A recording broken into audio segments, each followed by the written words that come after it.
Want to thank everyone for attending. Please welcome my co-host Scott McCulley from Filmmaker Magazine, and our special guests Elizabeth Woodward from Willa, Ted Schaefer and James Belfer from Cartuna x Dweck, Munir Atala from Watermelon Pictures, and Elizabeth Purchell from Muscle. Before we get started, I want to thank some of the organizations, entities that helped get the word out about the webinar. Slam Dance, Film Fatales, Filmmaker Magazine, Kinema, Inventive, Brian Newman's newsletter, and I hope I didn't, and IDA. Also, please stay on mute. We have a lot of people. There's 940 people signed up. We're expecting probably about half of that. And so it's always hard to find people who haven't muted. I still like doing these as meetings as opposed to webinars because I like having everyone being in the room together, as it were. And feel free to let us know where you're coming from in the chat.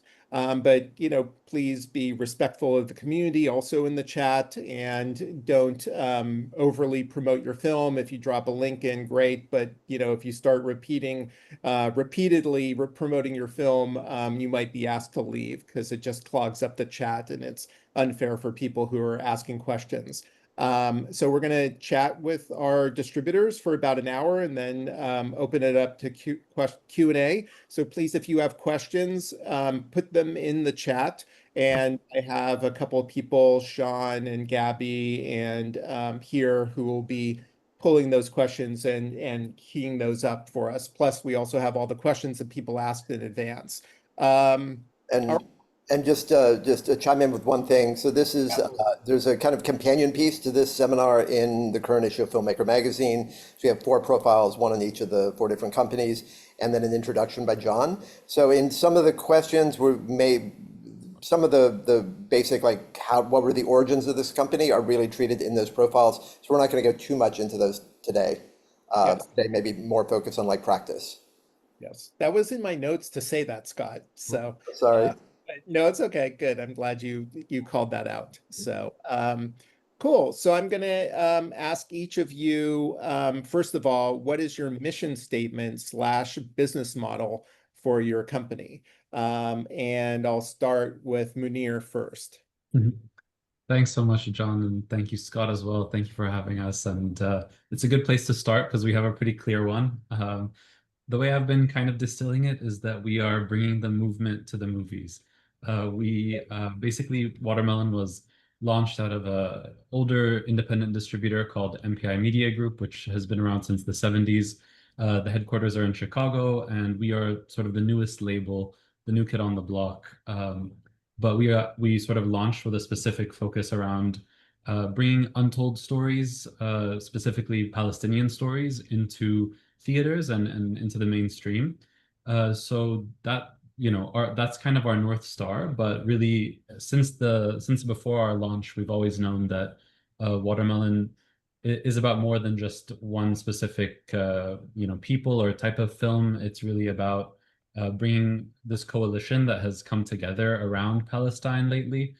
Gen Z, progressives, let's say socialists, like our, soon-to-be mayor Zohran Mamdani here in New York, and saying that this audience is underserved. This is an identifiable audience that wants content that resonates with them on both cultural but also moral levels that a lot of other distributors have traditionally shied away from, especially some of the more legacy Hollywood distributors. And we're here to fill not that gap, but that chasm almost. And our business model, we are probably a more traditional distributor. We come in and try to acquire, we license films for North America and we release them both theatrically but also digitally.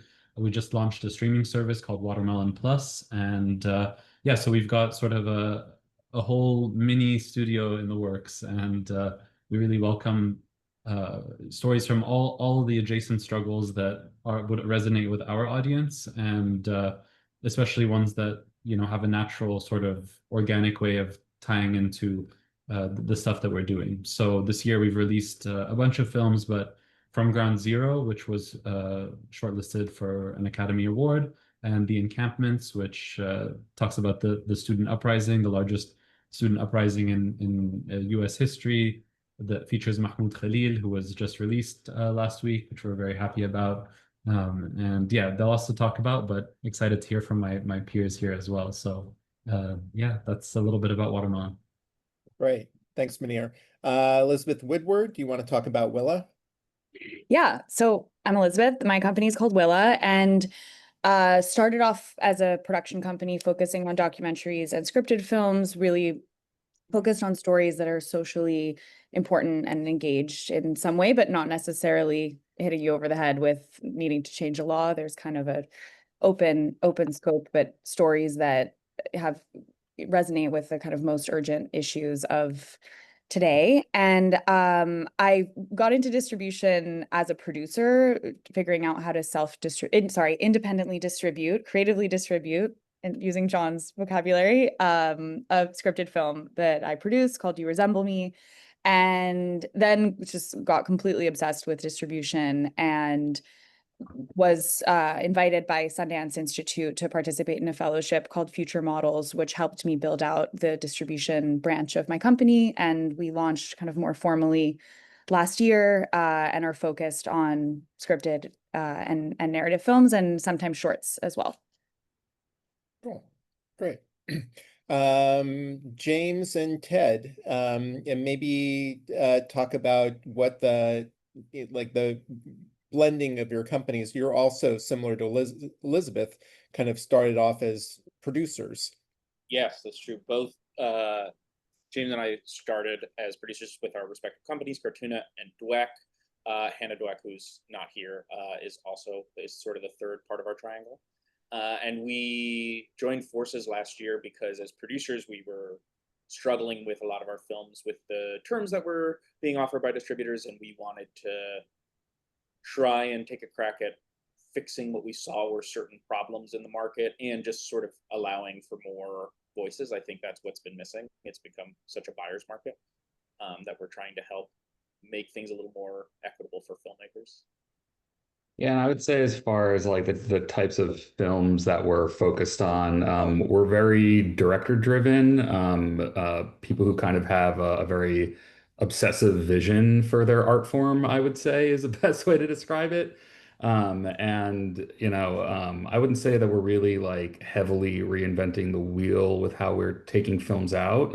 We just think that we want to have a very strong focus on theatrical because we think that that is a very important window, and that we really kind of approach each film with a bespoke set of eyes. So we're not just kind of rinsing and repeating a similar approach from title to title. And Elizabeth, can you talk about Muscle a little bit? Yeah, hey, I'm Elizabeth Purcell. Muscle is my company. It's, I guess, the newest kid on the block. I'm a queer film historian and an independent film programmer. I program a monthly queer film series at Austin Film Society in Texas and at IFC Center in Manhattan.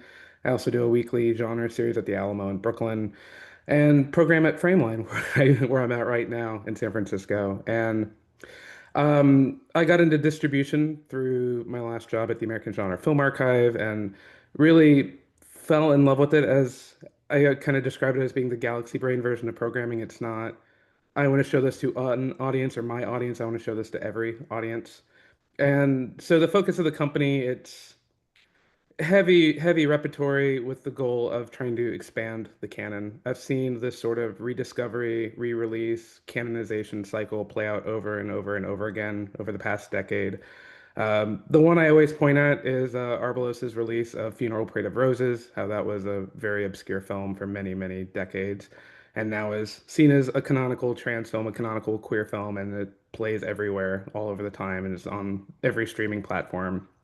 So my focus isn't necessarily on queer films, even though that's kind of what my specialty is, but I've kind of placed it as being scrappy misfit films that don't fit into any particular box, and trying to do as heavy of a theatrical focus as I can on my titles before doing digital and home video.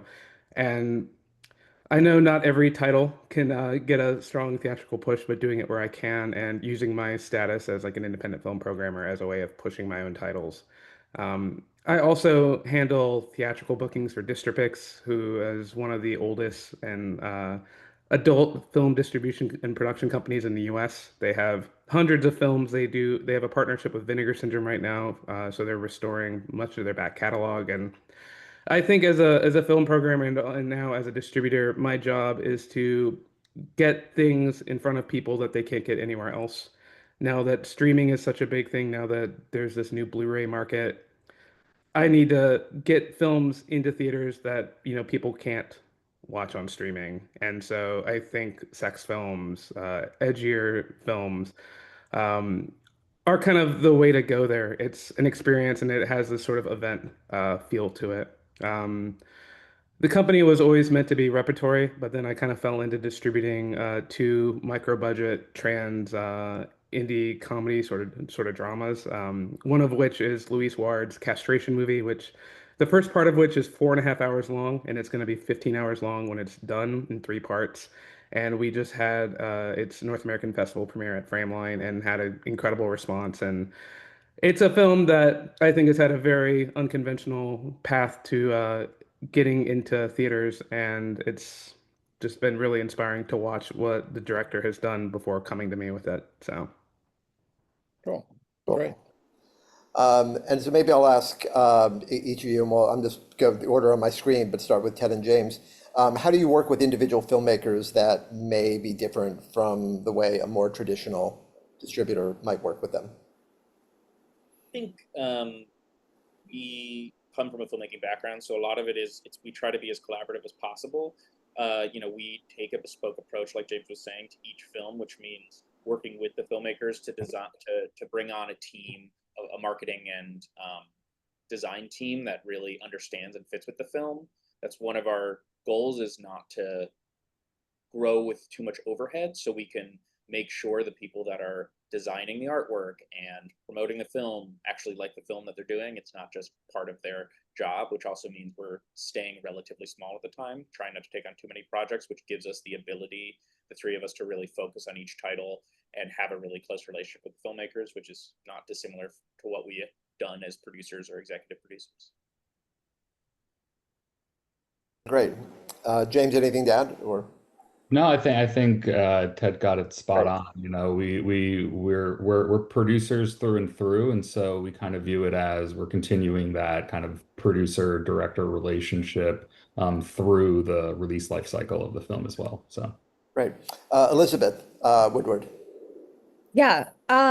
So I mean, we operate like a traditional distribution company in some ways. So there's no like total radical reinvention of everything. But I think one kind of differentiating factor is our business model. So we're set up as one part of the company, we've received investment and we're putting money towards releasing films, which is recoupable P&A with a distribution fee, which is how distribution companies usually work. But there's another side, which is that we've raised philanthropic support through a 501c3 fiscal sponsor, so that when we're looking at a film and the plan around the release, there's both the marketing and distribution normal stuff, and then there's the impact campaign piece. So there's kind of different definitions of success and ROI for those two different pots of capital, because sometimes things that you really want to do around a film, you might not be able to really quantify exactly how spending $1 is going to make you $2, but it will generate value in a different way and I love Barbara Twist, maybe she's here, but incredible person who John is working with on the legislative change that we need in America around distribution and films. But she has a great line in a keynote that she did about how theatrical is the like value creating phase of a film. And so there's a lot that kind of happens that's supported by the philanthropic capital that we have,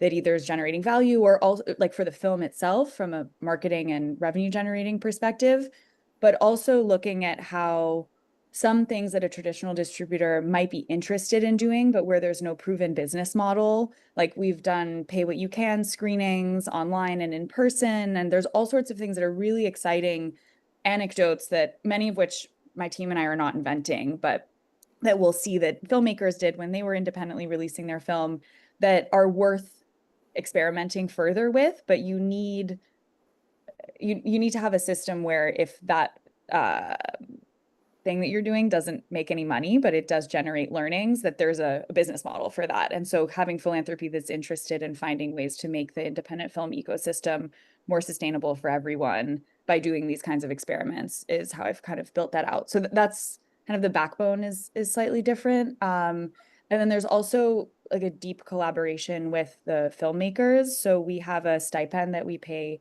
to our filmmakers to do a kind of, I think you called it a strategy sprint in an Yeah, article. good word, but yeah. I'm gonna take that back from you and use it. But it's kind of an education moment to break down what distribution is, because when I got into distribution, I had to read everything I could find online, watch every YouTube panel about distribution, ask for tons of Zoom calls with very generous people that just explained what the different windows are, what the timing is, all of this stuff. And a lot of filmmakers know a lot about distribution, but some filmmakers don't. So there's kind of that getting up to speed so that we can have a kind of moment of partnership around designing the release and bringing them into that, but not asking filmmakers to actually execute any of the work, and that it's just a very defined window of time where they can be collaborators. So I think those are probably the biggest differentiating factors. And then I'm also really excited about co-releasing and, partnering with other, not necessarily only distributors, but like stakeholders in the independent film space. And our most recent release of The Queen of My Dreams, which is in theaters right now. So I hope everyone can go see it. That's my only promo moment. We co-released it with a specialty marketing and event company called Product of Culture, who were, really lamenting about how so few South Asian films were getting the love that they needed. And when they told me what the work that they do is, I said, I think you should know, maybe no one will tell you this, but you're doing like 70% of what a distributor does. And there's a couple of missing pieces, but there's also that element of wanting to help collaborate with stakeholders that have skill sets that I don't have and my team doesn't have, where we can mutually build capacity. Cool. Elizabeth Burchell. I'd echo mostly what the other Elizabeth said. I mean, it's interesting for me because so much of my work is in the repertory space where I'm not necessarily working directly with filmmakers. Many of them have passed away um, or no longer with, or just don't really have that much involvement. There are a few projects that I've been working on where I am working very closely and directly with older filmmakers to restore their works, and being able to learn from them is invaluable just because I'm personally interested in the history of film distribution and also just how things used to be done and how things are done now and how I can, learn from the past and adjust my model in that way. But I think this project that I've undertaken with Louise Ward on Castration Movie has just been really illuminating for me. It's had such an unconventional pathway to release. She put it on Gumroad, I think in June of last year, for as a pay as you can. You can buy the 4.5 hour first part of the movie for $1. The first screenings weren't until late last year. It was a kind of screening in Glasgow, kind of festival screening in Glasgow, and then the U.S. premiere was projected on the wall of an anarchist co-op in Seattle. They had beanbag chairs, um, and now it's playing actual festivals. It had 2 sold-out screenings at the Roxy Tribeca in Manhattan. It's going back there next month for 3 more screenings. It's kind of starting to blow up, and Luis has been able to build up this word of mouth and this kind of momentum for this ungainly 4.5 hour long, unapologetically trans mumblecore, cringe comedy that also has like unsimulated sex in it. It's really, really inspiring to watch her and to see, how good she is at marketing and promotion. And, you know, um, I'm also working with the film's UK distributors, Matchbox Cineclub. We're kind of co-releasing it together, and they just did the UK release of People's Joker, so they've already kind of got that UK queer and especially trans-friendly network put together, and it's something that's just been growing and growing and growing. And I think with Frameline in particular, you don't see a queer festival showing a 4.5 hour long film. And the thing that really stuck out to me about our screening, which did sell out, is that the Frameline audience mostly skews older. But this was a purely young, engaged trans audience that wasn't going to any other screenings in the festival. Most other films that play in the festival maybe get a couple of letterbox reviews. This one got over 2 or 3 dozen. People loved it and were really engaged and energized by it. And so we're just kind of at the beginning of the release of the film, and I'm curious to see where it goes from here. Great. Munir. Yeah, no, I completely, hear what Elizabeth Woodward was saying as well about how alienating distribution can be for filmmakers. It's such a frustrating space and sometimes purposefully opaque, right? And I think that, not all distributors are as, have such great intentions as the ones here, let's say, but we've been trying to be sort of transparent and very radically so with our filmmakers as much as possible.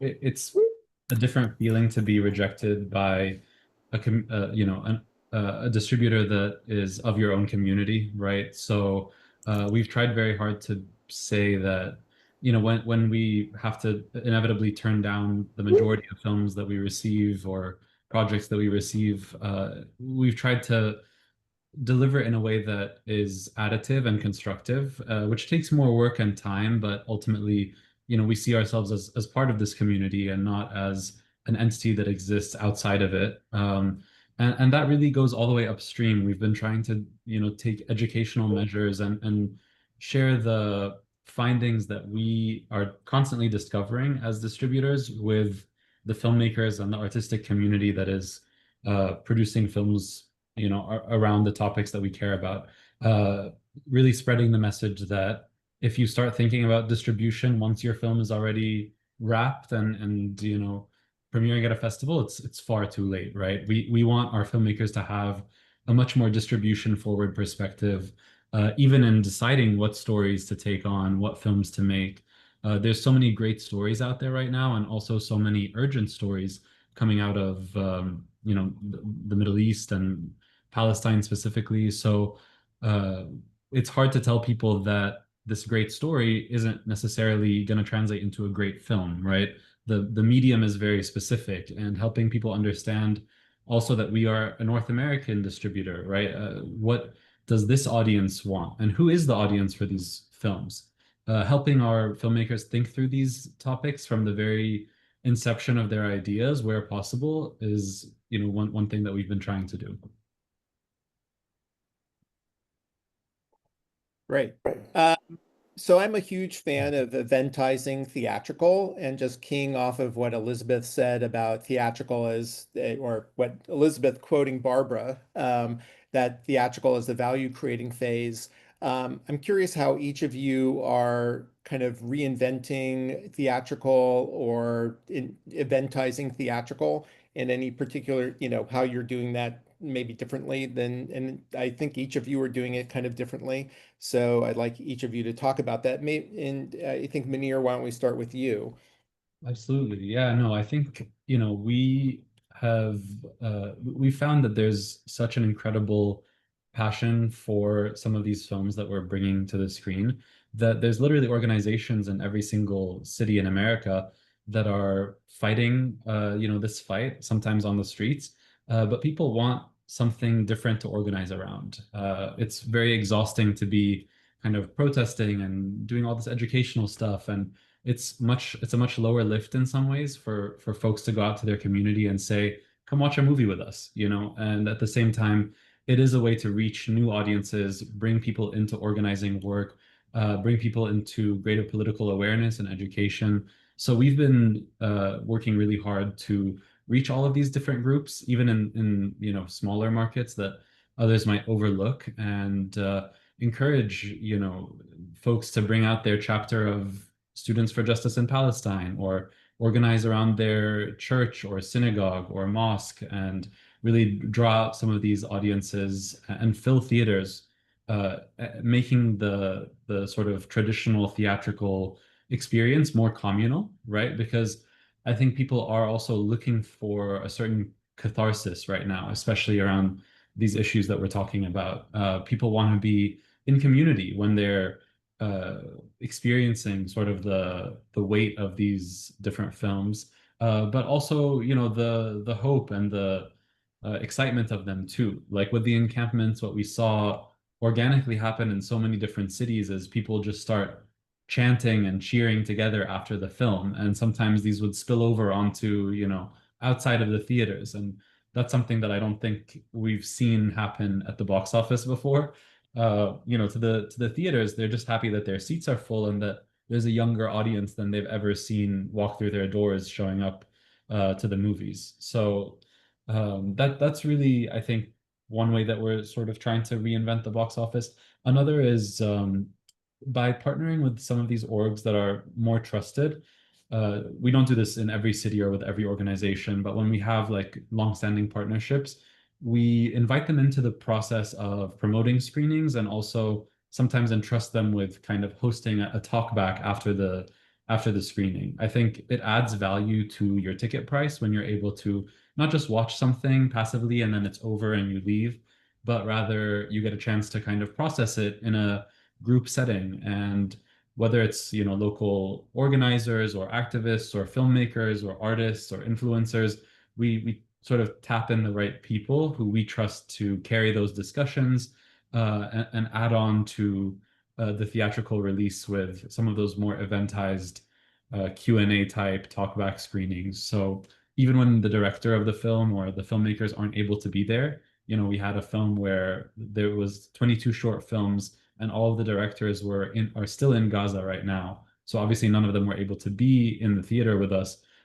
We tapped these other groups and sort of brought them into the fold of the theatrical release in a way that I think really bolstered it and also gives people a contact point, a touch point with our label. You know, we're also kind of a more consumer facing distributor, right? Whereas most people might not know who distributes whatever film they're going to watch, we're quite active on social media and are really leveraging that as a tool to have a, you know, not just a one-way street with our audience where films are programmed and they just go consume them, but rather we're constantly hearing from them and comments and DMs and sort of in an additive way learning and responding to what they are interested in. Okay, great. One of the things you said, you also are doing dinners after some of your screenings, like outside of the theater, like bringing the audience out into the world as well, which I found interesting. Yes, exactly. So, you know, partnering with local restaurants and, you know, creating a sort of social gathering space after the screening has been really helpful. I think people want to be interacting with new people in social settings in what feels like a safe space. And that's one way that we've been kind of, yeah, trying to build on that. Right. Okay. Elizabeth Purcell, same question about how you're reinventing theatrical or how you inventize theatrical. I mean, I'll just echo what Munir just said. Especially with these, you know, these new release titles that I'm working on. As much as I want to believe that there's a huge trans film audience, I think a lot of trans people aren't necessarily film people.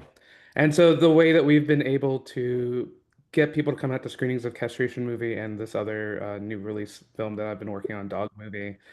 It's funny to have a 4.5 hour long movie called Castration Movie and then an hour long movie called Dog Movie. So I've got the short and the long. Is to really try to do outreach to local trans related groups, especially I think a good example is like in New York. New York has a big trans community in Ridgewood, but it's mostly centered around raving and like literature and poetry readings. And so getting those people involved, you know, either through the marketing or just trying to show that this is something that they would want to see has been really successful there. And also, yeah, I mean, I would say too, like I was saying earlier, is one of my big things is I think that people want to see things they can't see anywhere else or things that they didn't think they could see in a theater. And so that's been what's driving my my work with more sex related films, hardcore films, exploitation, things like that. Um, it's edgy, it brings in a younger audience, and it's, you know, it's an experience. Not really adding much, but that's how it is for me. Cool. Elizabeth Woodward. Yeah. So, I mean, one good recent example, I think, is La Cocina, which is a film by Alonso Ruiz Palacios that we distributed, which stars Rudy Mara and premiered at the Berlinale. And it's a black and white film about restaurant workers in a Times Square restaurant, the kind of place that makes everything but nothing well, that you go to before the theater or something. And it's really about the humanity and lives of people who are often behind closed doors, or many undocumented folks. And so we partnered with One Fair Wage, which is this organization focused on repealing the sub-minimum wage for restaurant and service workers. I didn't know this, but restaurant workers don't make the legally mandated minimum wage, and are meant to make ends meet off of tips, but often the people who work in the kitchen don't participate in the tips. And it's really awful, kind of actually direct legacy of slavery in our country. And so what was different in terms of planning the theatrical with that film is that we linked up with One Fair Wage as our kind of anchor impact campaign partner, and planned the theatrical release with them based on where they had ballot initiatives in the work that they were doing. So we were doing everything that a normal distributor would do around the theatrical, but the kind of added layer is that they were able to make each screening a press conference with their local activists and invite press to, have a moment. And we spoke with the theaters and made sure there was an area in the lobby where they could hold their press conference before the film. And they told us it was one of the most meaningful kind of collaborations, because they do things with films all the time, and really helped. And then we also got a billboard in Times Square through our fiscal sponsorship. We convinced a billboard company that they could add it to their supporting social justice causes accounting in some way. And kind of brought the film back to Times Square, and had the film at an AMC in Times Square, and kind of eventized the place where the film happened, and bringing the film back there and doing a marketing activation around that. And also a rally and bringing restaurant workers who worked in the Times Square restaurants to the street, around the film. So kind of location specific, and then thematic partnership around real issues with an organization. And that brought a lot of energy. And then, yeah, I guess that's not a theatrical example with another body, but with the Queen of My Dreams, we partnered with Product of Culture, who have decades of data because of all the films that they've worked on with streamers and studios of where South Asian audiences are. And The Queen of My Dreams is not a film only for South Asian audiences, but it's a good community to start with, to make sure that they know about the film and that, are already following Fazia, the director's work. So we plotted out the theatrical based on that, and then partnered with organizations. And I love Munir's idea about the dinners. That's so incredible, because I think that's a missing piece, is that people want to connect. And I also, as a producer, thinking about distribution, I found that comment, you need to think about distribution while you're making your film, so overwhelming and irritating when I would hear that, because I was like, everyone needs to chill. I just have to make this movie, and that's hard enough. But I think when you start wading into the distribution space and you learn what a bog standard theatrical is for a lot of the distributors that many filmmakers entertain offers from, and it's your film is in 10 random cinemas in the suburbs, and there's maybe $20, it seems, maybe it's more, but it doesn't seem like it's spent on some social media ads. So the bar is actually pretty low when you think about what putting a film into theaters means. So yeah, I don't know if it's helpful to share, but just I had a real shift when I was like, oh, okay, these things that I think are really small and feel really grassroots, that's actually really, really powerful. And that is the work of distribution, whether the distributor is doing it or a producer and director working together. Right. Yeah. Ted and James? I think it's a little bit about kind of creating FOMO for the theatrical experience. We're working on our first title right now, so a lot of it are things that we're kind of already planning, or we're starting to kind of figure out. But really just trying to think, okay, there's a lot of smells in our movie. Why don't we do a smell-o-vision screening? Why don't we do a perfume line?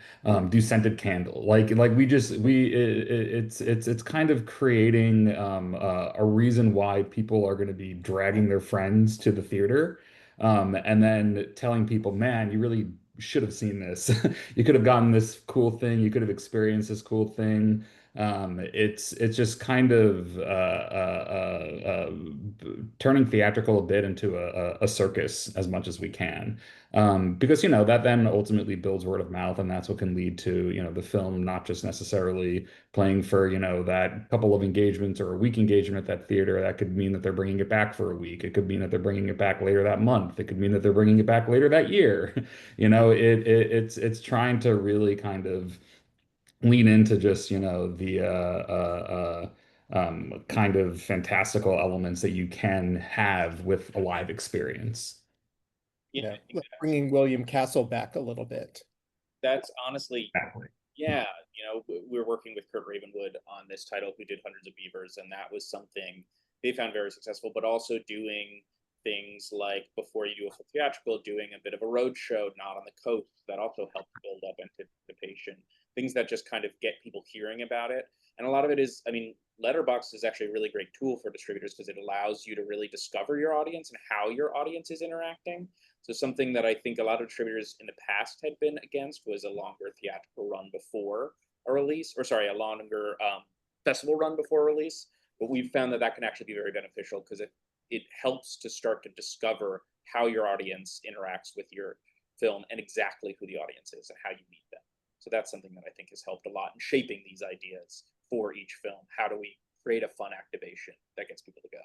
And it's also just having a lot of trust in our filmmakers that they kind of know a fun, weird, wild way to get their audience and their fans activated. A lot of the times, sure, we understand a particular film, we like a particular film, we have cool ideas for it, but it's not from our brain. I think that that's something where it is really kind of, again, working hand in hand closely with, the filmmakers to kind of figure out like what is the cool, weird thing to do. Oh, love that. One thing I wanted to add that I forgot, Yeah. we're also doing merch that you can only buy at the theater, which is not a new idea, but it's like we're really leaning into that, and it's been super interesting, and doing merch partnerships with people who have huge social media followings. So Yeah, merch I is love that. I love that, that also that Ted and James mentioned that, and I know Elizabeth Purcell, you've also talked about merch, and yeah, I'm a huge fan of merch. And at some point I want to do a webinar just on merch. Because I just think it's a way for audiences to connect to the films and to keep that connection going years after they've experienced the film. And it's a way for people to share films in ways that, it's much more fun than sharing a link to a film, is to share like some weird piece of physical object. Anyway, Scott, you're Yeah. next. Yeah, I look forward to that seminar on merch too, because I've wanted to do it at Filmmaker for years, and I've been talking to people. The number of very prominent people who service themselves out of their bedroom, the merch is kind of astonishing. So I hope you'll be dealing with fulfillment. Maybe it's another collab, And maybe it's another collab, yes. But let me ask you all about advertising. Like, I'm old enough to remember debates over how many column inches you could afford in the Village Voice and the New York Times Arts and Leisure section the weekend before opening.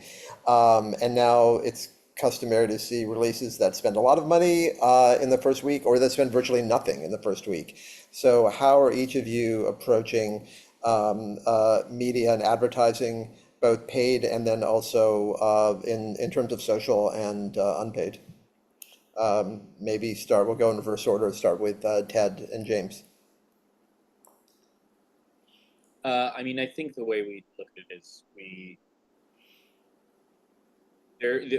spend money on advertising out of the gate, to answer the question, but we are constantly finding and looking for new ways to spend that money more smartly. What we've experienced is, like, there are a lot of newer initiatives at reaching audiences, especially specific audiences, either through digital or print advertising, that I think is a little more creative and not necessarily going the standard route. I think, I've talked to distributors, more legacy distributors, about the money they pay for lists just to send to certain media people, and it doesn't seem to be working the same way it used to be. I think figuring out how to get attention from people who have an audience but are not being paid to advertise your product is something that is really interesting, and a lot of people we work with have been starting to experiment with just finding ways to spend the money that feels like it's actually getting people to hear about the movie. Some of that's also old school ways of like actually giving theaters proper formatted print stuff that they can put up in their lobbies, which a lot of even bigger films have kind of stopped doing. And just having a packet to send to people and have things put together. So there are things in the physical space as well as the digital space. Cool. James, unless you have anything, Elizabeth Woodward? Yeah, we definitely focus a lot on digital ads, on social media, and working with an agency that helps with kind of placement and analytics. And then we have our own data, from that we've kind of accumulated through different releases, mostly about art house audiences generally that are interested in the types of films that we're putting out, that then try and find ways to kind of intersect on the back end with more like specialized lists. So we'll do like collab posts with organizations and then like talk about running ads like through their account so that you can access data in kind of just more targeted ways. And print ads has not been a big part of it, but I think there's Neon is really good at this. Like they'll often do like a physical or print ad, and the purpose of that is actually just to show it to people on social media. It's not for people to like read it in the newspaper or they've rented a shop front.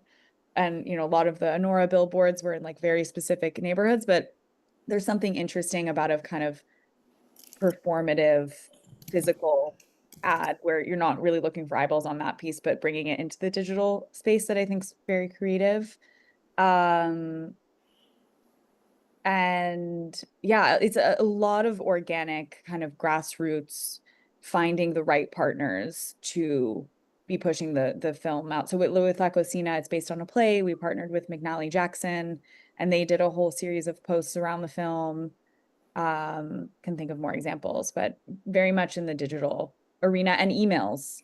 Emails are very powerful to newsletters. But you need a couple to reinforce, ideally 3. Great. Elizabeth Bushell.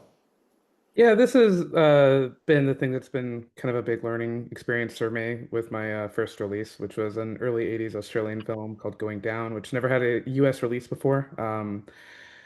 I've gone back and forth on whether or not to invest in digital advertising or just to try to rely on word of mouth and try to focus on getting as many reviews for it as I can on Letterboxd, or focusing on getting press in the sort of outlets that I think people look at. I mean, I think especially in a city like New York, Screen Slate is the big one. It's the only place that is doing daily listings of what's playing in the city. They have a gigantic newsletter that goes out every single day. Also in Chicago, they have Cinephile, which is the same. It's not daily listings, but they do like a weekly listing of everything that's playing in Chicago with write-ups. Um, for me, I don't want to spend the money on digital ads that people who might not even be in the city where a film is playing see. And especially because a lot of my screenings so far have been one-offs. It only feels worthwhile investing in if it's like an actual like run.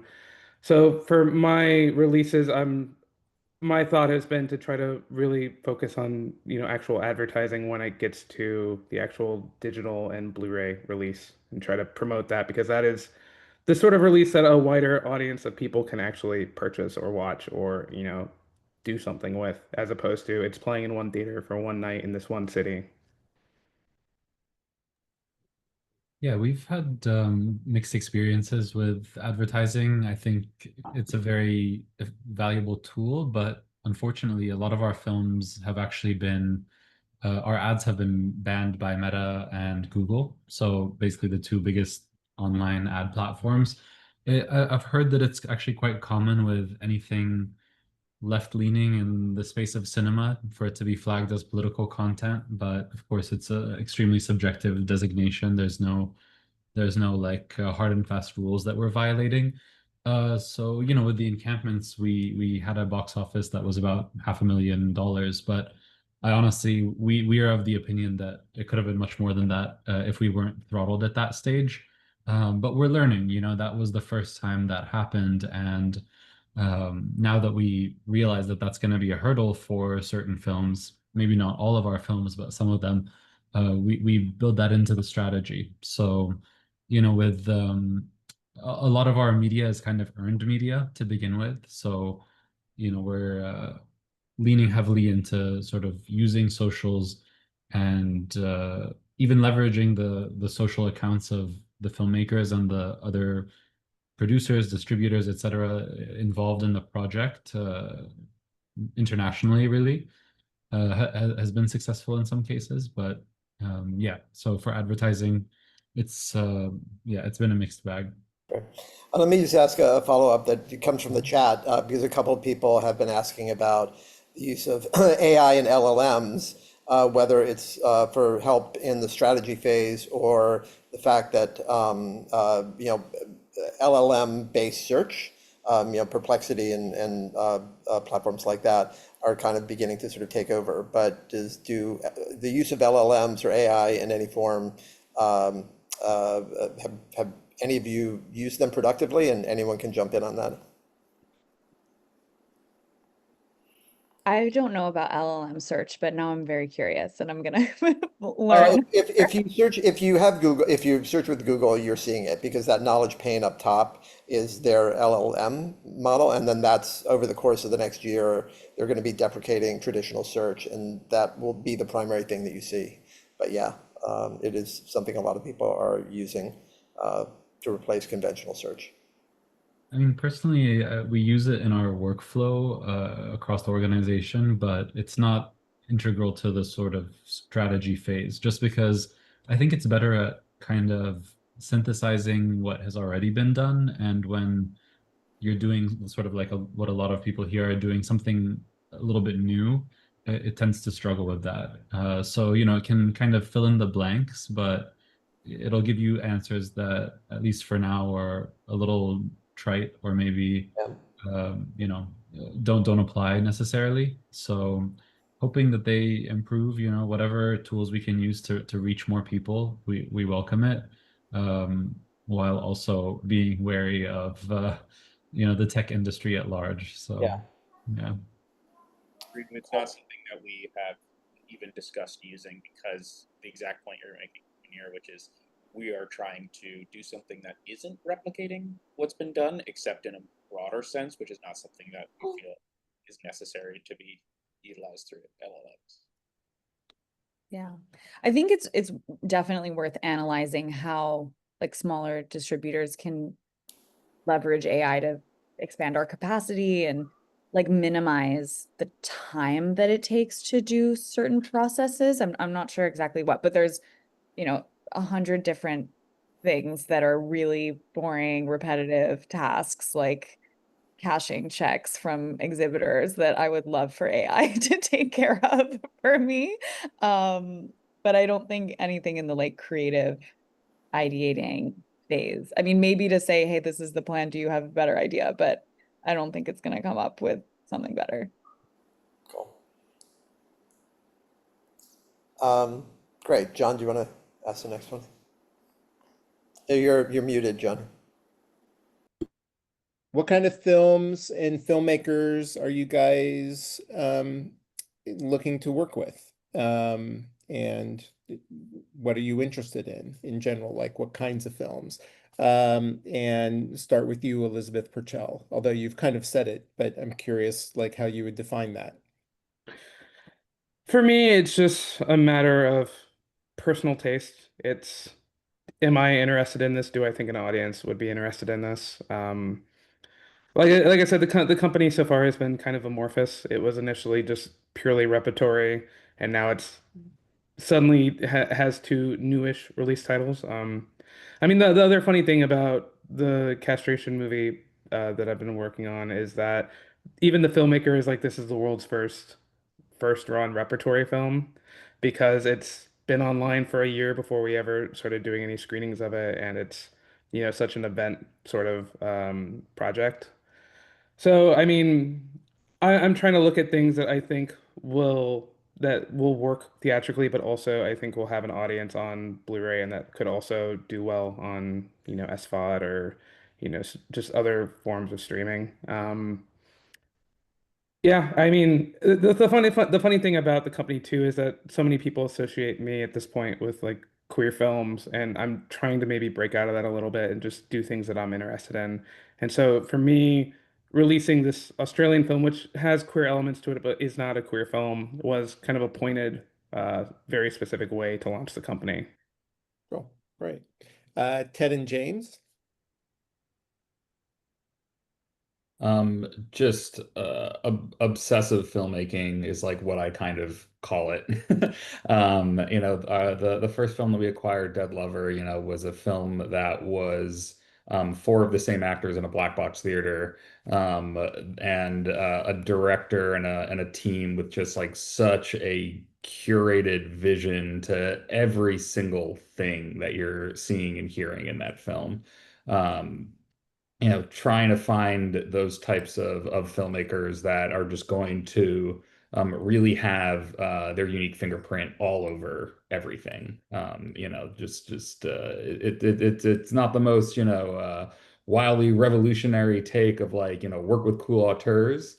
But personally, with the types of artists that we've worked with over the years, and what we both kind of philosophically feel like is happening right now with independent film. We just think that there's this kind of new wave of just unhinged filmmaking that is about to erupt. And we just want to make sure that we're there to help the filmmakers every way we can. Right. Elizabeth Woodward. Yeah, I mean, I think it's a couple of things. One is that the film feels like it really resonates with a contemporary issue or movement or something that feels very much in the zeitgeist or pressing in some way, and that there's a heartbeat in terms of what's happening in the world and what the film is exploring. And also, I think we were talking about this earlier, or I was talking about it earlier today. Films that like need to be a film. Munir was saying this. Sorry, it's been a long day. And really take advantage of the cinematic art form to say what they want to say rather than something that's, could be another art form. Which I think is so important in bringing people into theaters and wanting to have that theatrical experience. And also working with filmmakers who are excited about working with a new company that's trying new things, that doesn't have all the answers, because that's a really important part of it. Like I don't want to sign up to work with filmmakers who don't think I'm going to do a good job, because you need to kind of have a mutual trust, which I'm sure we all feel, because it's very much a relationship. And my hope is to, in doing the work that my team and I are doing, to kind of recalibrate the distributor filmmaker relationship, because there's so much animosity between like the distributors and the filmmakers because of bad experiences and lack of transparency and all of these things, but it can be different. So having that partnership and mutual trust is really important. All right. Munir. Yeah, I think for us, we think of it as stepping in to release films that others are maybe too afraid to release for political reasons. But we're also trying to expand out of just sort of pure movement cinema and do films that are going to bring new audiences into the fold of not just this issue, but others. So looking for big cinematic sort of event films that are also gonna challenge people, you know, while also looking for films that will maybe use genre as a way to talk about some of these social issues. So, you know, Get Out and Parasite are examples that we cite. It's a really difficult needle to thread, of course, but that's the kind of stuff that we've been developing internally a little bit because we haven't seen as much of it out there. But I also think that the reason we haven't been seeing a lot of those films is because there was such a narrow path to those films getting made. And now that, you know, we exist as a viable option, we're hoping that we get some bigger ideas and some more commercial films that are going to be able to really reach new audiences, because there's a lot of talk about impact in our space, but ultimately we don't want to be only preaching to the choir, right? Especially in this moment where people have a lot of fatigue in terms of consuming images of war and bloodshed, and you know, we're kind of witnessing a live stream genocide. So what is going to actually motivate somebody to want to go to the theater and not just to feel obligated to watch something out of solidarity, let's say. And if they do feel obligated to watch something out of solidarity, if there is a film that's geared more towards the movement, then what is it adding to the conversation or deepening somebody's understanding of what's happening? So with The Encampments, for example, you know, it's very much a film that anyone can watch, but for the movement audience, there is stuff there that is new to them, you know, unless you are literally spending 12 days on Columbia's campus during the encampments, and also reframing and adding perspective to the gains that have been made even in the past few months of struggle. So yeah, thinking about all of those different things, but really open to so many new possibilities. We're also releasing a film from Sudan in August. We're releasing a Pakistani animated feature later this year. So really expanding the realm of what people will see as a Watermelon Pictures title, and trying to think of it as a sort of organic branching out, where maybe in the first few instances, there's literally a direct branch into sort of the topic, or perhaps the filmmaker comes from an adjacent community. And then once we've done, let's say, a film about Sudan, now it opens us up to further storytelling on that issue. Maybe now that we've taken sort of a more movement documentary on Sudan, we're now able to take a narrative feature that we've now cultivated this audience and brought them into our sort of ecosystem. They'll return for kind of a follow-up to that, an unofficial sequel of sorts. So that's kind of how we've been thinking about it. And I think we tend to keep like a pretty robust pipeline going. So we're really aiming to be releasing like one sort of flagship release each month at minimum, while constantly adding stuff to our online catalog on Watermelon Plus. So yeah, if anybody here is interested, definitely subscribing to our streaming service is a huge way to be actually supporting the operation that we're doing. But not to get too self-promoting about it. Yeah. Oh, good. So I think we can move on to audience questions now, and some of these are from the ones that were asked in advance. And so I'm going to start with one from Stuart Clarfield. What are your top 3 revenue generators for fiction or docs? Like the revenue streams that you see, where do you see money coming from most significantly for your releases? And you guys, not everyone has to answer all these questions. I'll just, whoever wants to jump in first, or I'll just ask someone, you know, and maybe I'll ask Elizabeth first. And it doesn't have to be, it doesn't, oh, sorry, Elizabeth Woodward. It doesn't have to be quantity of money, like dollar figure. It's just kind of percentage, or what you're seeing as a trend is like, you know, we get, you know, like theatrical and, you know, or an interesting ancillary that maybe people haven't thought of. And like Elizabeth, I know you're doing work with sponsors, and sponsorship as a revenue source, even though that's maybe looked as P&A, but you know, just things like that. And you don't, you know, if you don't want to reveal, then you don't have to say, but you know. Yeah, I mean, it really depends on the film, but I mean, theatrical is tough for sure. But, you know, I think that the right movie will hit in a way that it like is really outsized. And we've had successes and less successful theatrical releases, but that, like I said earlier, is this crucial phase in creating value for the film, whether it's on TVOD or you know, we've done some interesting experiments, like with the first film that I distributed, You Resemble Me. We had accumulated a really big newsletter for the film.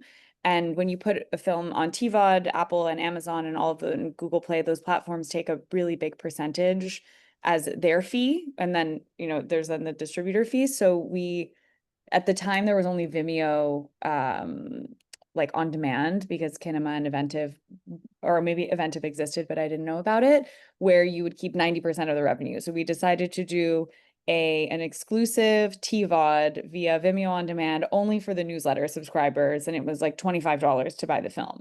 And that was an outsized success because we kept so much more of the revenue, and it was a much higher price point, but we knew we had an audience who was waiting to like own the film at home. So it was kind of a mix of like pricing and access, like limited access, although it was pretty easy to just sign up to the newsletter, and like a marketing strategy around that. Licensing fees to streamers are still a meaningful way, but it's very tough out there in terms of what the streamers are looking for. I think Ted Hope, I'm really quoting everybody today because my brain is running on low fuel, but Ted Hope has a great quote about the streamers are kind of like McDonald's, like fast food restaurants. And I think all of us are like trying to run Michelin star restaurants that can be very successful businesses, but we're not making mass market cheeseburgers. Like maybe we'll expand into that one day, but I'm definitely not there yet. So the streamers are looking for either like very, very, very niche or mass market things. So sometimes you'll have a good sale. With La Cocina, we sold the film to Mubi for the North American rights, and that was great.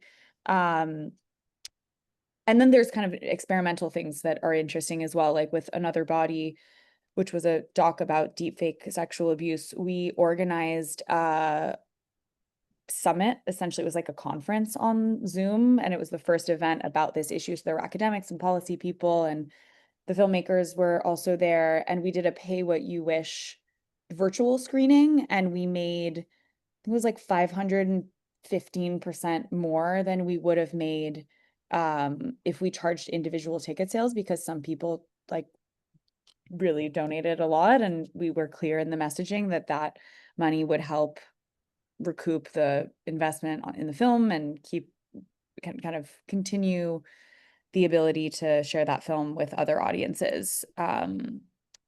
So yeah, there's like the traditional things and the experimental things, but it depends on the movie in terms of what's most successful. Yeah.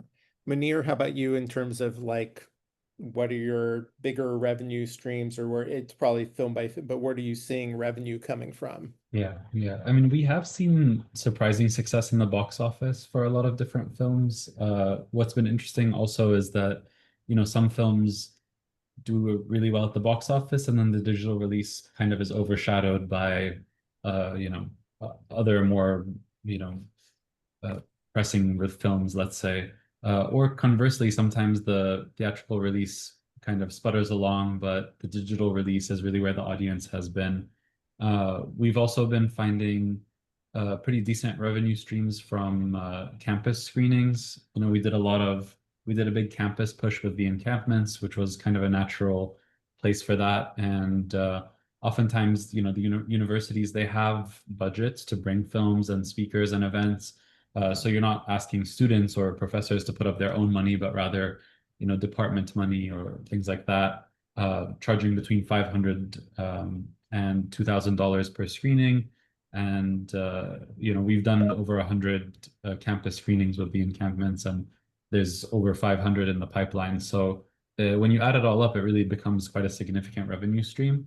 We never, sometimes we reduce the fees and kind of work on a sliding scale to make it actually feasible for everyone. But we have a person in-house who's really been dedicated to just, administering all of that, getting students the links, making sure that it's secure, private, that students have what they need to be able to do that. And that's been kind of like a whole other window after theatrical. It's not possible for every film, but it's definitely an interesting model. And then, it's interesting because we have the Watermelon Plus window that follows that, usually like an exclusive window on our own streaming service. And then we start hitting TVOD. SVOD hasn't really been much of a thing given the state of the market right now. I don't even take it personally. I think so few streamers are buying anything right now. And then actually AVOD has been a place where we see a lot of revenue too. So sometimes it's the last window, but in some cases the most profitable, strangely. And there's longevity there too. So especially when a film like Israelism kind of becomes a movement classic of sorts and people keep returning to it to initiate conversations with their parents or kind of using it as a touchstone of organizing. We've been seeing some like a long tail on some of these projects, which has been really cool. Great. Elizabeth Rochelle or James and Ted, do you guys want to address that? Or I know you guys are at earlier stages of your companies. Yeah, and based on our own experiences, it's sort of the same as what Elizabeth and Anir said. It really depends on the film. You know, we push to try and make theatrical as big a component as we can, but that's really going to depend on the film. And it can be something that AVOD, we've certainly had success with films in the past that we've produced that second, third window has sometimes been more profitable. So you just sort of never give up hope. Yeah, for me, I've yet to properly do any sort of digital or home video myself through the company. I've just been in the middle of my first theatrical release.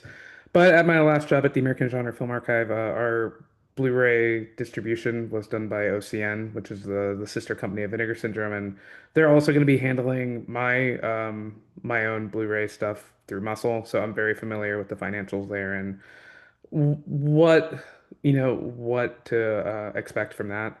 Digital has been my my weakest suit. I don't really know the ins and outs of that much, but I've been working with Yellow Veil. They've been offering to help me with that, and just talking to every other distributor that I know and just trying to soak up as much as I can. Cool. Great. Scott, I think you got the next one. Yeah, so we have quite a few people who asked variations of the same question. I won't read them all out, but Emma Francisco, Nicole Nurin, Edgar Ruban, Marky Cohen are a few who have asked about when is the best, basically, how do you find projects? When is the best time to contact you? Do you work with producers directly, or do things have to go through a sales agent? So yeah, so maybe we can just like do a quick lightning round with those questions. Ted and James. We're sort of actively searching, and we work a lot with producers and sales agents. It can come either way. There's just something you wanted to add, but yeah, it's we don't really take solicited submissions, but we are actively searching out films at all times. So you're basically looking for finished films as opposed to films in progress. Okay. Elizabeth Woodward. Yeah, we are looking for finished films at the moment and open to connecting with producers, sales agents, festivals. Like my team and I are always scouting, watching things. We don't really accept unsolicited submissions. There needs to be like some connective tissue just because we don't have the capacity. And yeah, that's kind of it. And eventually, I think as the company grows, we'll look at things that are in development or production to acquire distribution rights to and participate in putting the film together, but we're not quite at that point yet. Okay. Elizabeth Rochelle. For me, it's with any like new release, it's got to be something that really strikes me or that I could see a way or an angle to pitch it. With my repertory stuff, it's a combination of things that I'm specifically seeking out that I want to restore and I want to bring back out. Titles that I know have been restored but haven't come to the US yet. This film Going Down that I just released, I had seen that a restoration was in the works in Australia where the film is from, and so I picked it up and I basically wound up being the first person to release it. And then some other things have come to me. One thing that hasn't really been announced yet is that I'm going to be restoring a film called Screenplay, which was distributed and released by Troma back in the 80s, but has been kind of out of circulation for decades. It stars George Kuchar. It's a black and white horror comedy, and so we're working on a restoration of that, and that was something that came to me, and I'm excited for that. Great. And Munir. Yeah, no, we're really happy to be involved at early stages. It's because we're also producing and developing content, it's a little different perhaps. We're a lot of what we think we can offer, especially in the sort of niche that we're in, is insights into how to think with a distribution forward mentality and structuring your product or your film. So yeah, we want to be in the mix early on. Oftentimes, people don't like what we have to say, like they don't want to hear what we have to say in some cases. But for the most part, very happy to start discussions early on. And in fact, we've even sometimes structured deals that are flexible because, a lot of filmmakers come with lofty aspirations for who they want to distribute their film, right? And having like without also much understanding of the distribution world. So a lot of indie filmmakers come and say, we want A24 to distribute this film. And the reality is it's just if you're familiar with distribution, you know that there's almost no chance of that given what the film is and various factors. But we don't want to necessarily wait on signing a film, so we'll offer a backstop deal where essentially it provides the flexibility for the filmmakers to go and make a sale out of a festival in this kind of fantasy way that deals maybe used to happen but don't quite happen as much anymore. And then there's like a time limited backstop where at a certain point it just defaults to our distribution. In a lot of cases we essentially know that the film is going to stay with us, but we're also open to the fact that it might not, and so if a bigger distributor is able to come and take the film further, we welcome that. But there hasn't been another distributor that's taken on a Palestinian film or a film about Palestine since October 7th. Not a single one. So unfortunately, that we're not really expecting that to change anytime soon. But at the same time, more for us, right? Like we're in a market where we have this unique situation of films that almost everybody wants to see right now, but nobody else wants to release. So, that's been working in our favor. Having said that, that's a bit of a tangent, but yeah, just to say that we really like getting involved early, given that the filmmakers are also willing to kind of hear our take on things. I know that sometimes the business side of things feels very antithetical to the artistic side of things, but I really see it as more of a marriage because film is inherently linked to commerce in a way that other art sometimes isn't. So we have to think about that and treat the medium in that way. So yeah. Cool, great. So an interesting question from Emma Francisco. For anyone looking to become an independent distributor, where should they begin? Are there any film schools or programs that teach distribution outside of the festival or film market circuit? I will do an initial plug for my distribution lab that I've been running for the last 2 years. It's a 6-month program that meets every week, teaching filmmakers. And also we potentially in the next lab have a budding distributor who's going to join to learn every aspect of film distribution and marketing. So I think Sean can put a drop into the chat, a link to that. So there's just my own shameless self-promotion in there. But what do you guys think? Where should a distributor start? Like someone who wants to become a distributor? I think one thing is honestly reaching out to smaller distributors. You'd be really surprised who would just be open to having a conversation. With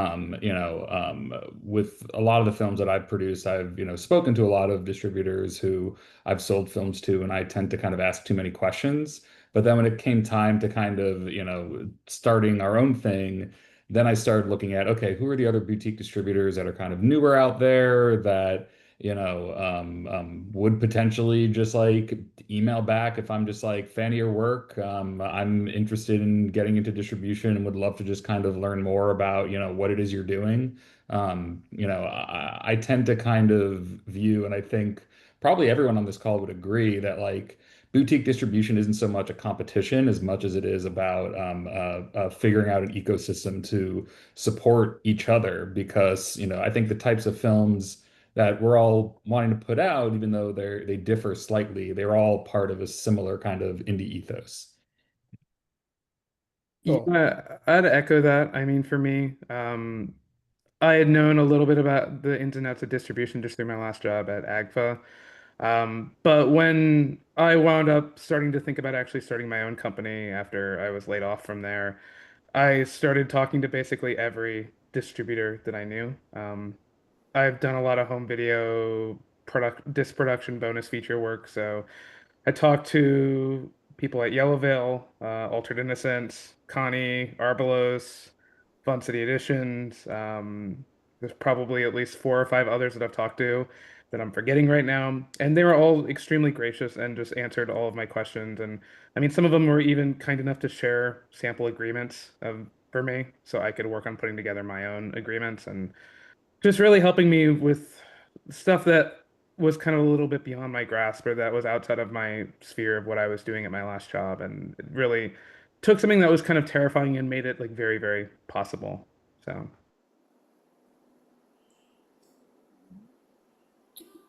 Great. Let me jump in. Did we get everybody? I think, yeah.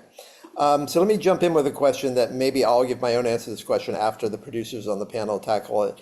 But Marky Cohen asks, I'm starting to seek out producers for my small independent feature film. Is it foolish to begin reaching out to producers without a real plan for distribution? What work should I do to inspire more confidence in the project financially? Ted, James, Elizabeth, Woodward, and anyone else who wants to jump in. Having been on both sides of this, no, I don't think you need to have a distribution plan. I think it's great if you can identify where your audience is, but I think the passion around the project is something that obviously always excites us, and making sure you know what movie you're making will help a producer guide you to what that audience is.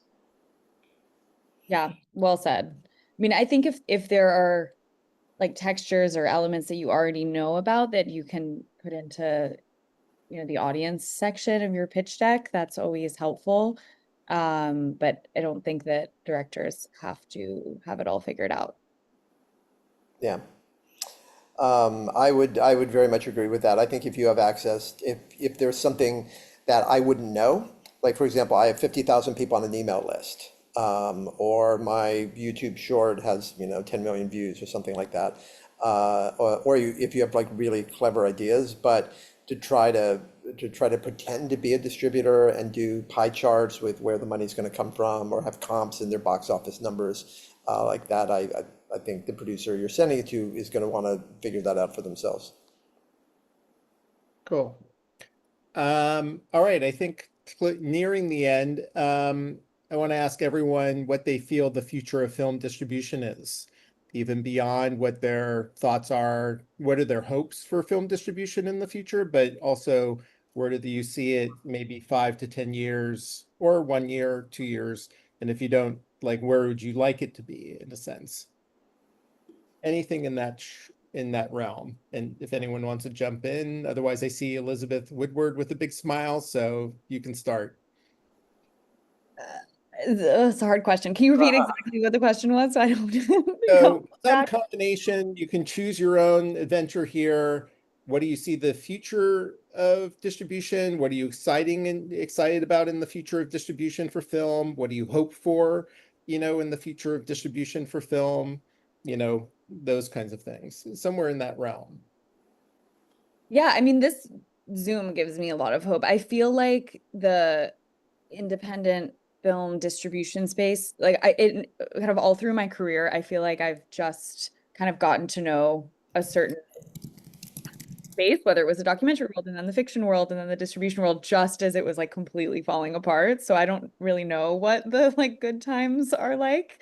But there's a lot of opportunity in that, especially for kind of upstart ideas. And it feels like the kind of emotional tone when I entered the distribution space was if a streamer doesn't buy your movie or like a huge distributor doesn't buy your movie like A24 that's been mentioned, then forget about it. Like there's no path. And then there's this kind of embarrassing version of things where you figure out how to independently distribute your film. And I think a lot of the like shame around that has gone away with these kind of more open industry conversations about the distribution space and what it means and what filmmakers can do, and that there can be huge financial success stories there that are more interesting than working with a distributor. And I think that's all really, really positive, and I'm excited to see more of that.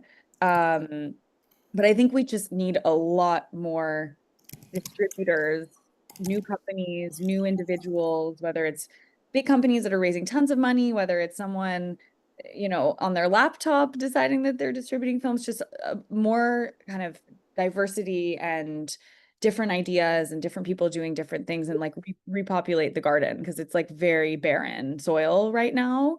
And to not be competitive with one another. Like when I was starting this out, there a lot of people were like, what are you doing that's different? And I was like, I don't need to reinvent the wheel. I just need to do something, because we all need to be trying new things, and there's nothing wrong with that. Like there's enough to go around for everyone. And if 30 distributors can pop up and each distribute 3 movies a year, that's a lot of movies that are reaching people. And hopefully we can all work out how to make it financially sustainable for filmmakers, for investors, for, exhibitors, for the whole ecosystem. But I feel very positive. It's like a kind of elbow grease moment, but it's worth it. Right. Yeah, I think we're going through the vinylification process of film right now. So I see so much potential in theatrical. I see so much potential with Blu-ray and home video, weirdly enough. I think the answers to all of our questions are probably not going to be coming from the big studios and the big streamers and the big companies. It's going to be coming from people on this call. And I don't just mean the participants, who are on the screen. I think everyone who's on this call. One of you honestly might have the answer to how to solve all the issues of independent film. Honestly, like equal probability of it being anyone. But it's probably not going to be, Netflix or Disney. They're just not thinking how we need to be thinking, and they're just not even in the same ecosystem that we're in. So honestly, I feel optimistic because I think there's just so many of us who really want to try to figure this out and who really want to just help one another. And I also think the future is still theatrical. And I think especially too, as someone who works heavily in repertory, I think the future for repertory is also really, really strong. I mean, I don't think it was necessarily like this completely before COVID, but there's such an engaged, excited, young group of cinephiles that are just excited to go see things in theaters. I'm talking people in their early 20s who have the taste of 50-year-olds and who are really, really invested in classic art house, independent, underground cinema and want to see it and want to share it. And I think, also kind of, have that sort of weird social media element of it too with like Letterboxd. And so it's been really inspiring and engaging to see how excited people are to see these kinds of older films that, maybe a few years ago might not be played in a theater, but now are. Right.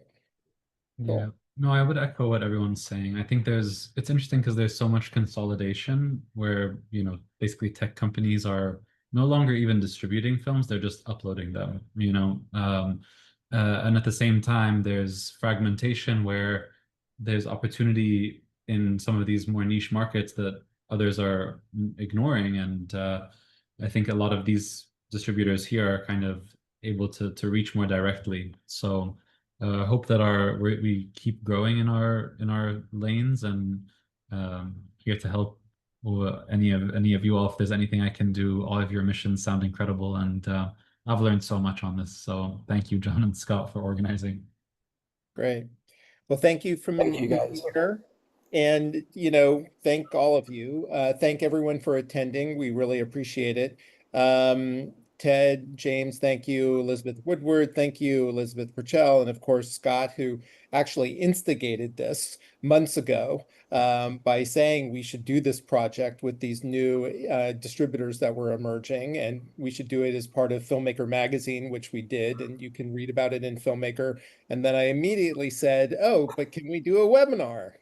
Can we do a webinar for my Substack? And he said, yes. And so I think that these are really great because you really I find one of the best things about these is you really get the sense of the people behind the companies. And this was what for the new platforms is that you really get a sense of the personality of the creators, and it kind of, I find that it also informs what they do in the world and the work that they do. So I think it's really generous of all of you, Ted, James, Elizabeth, to come, Munir, to do this, and to be open and exposed like this, when, to me, it's a future of a new form of transparency for distributors that I'm super excited about.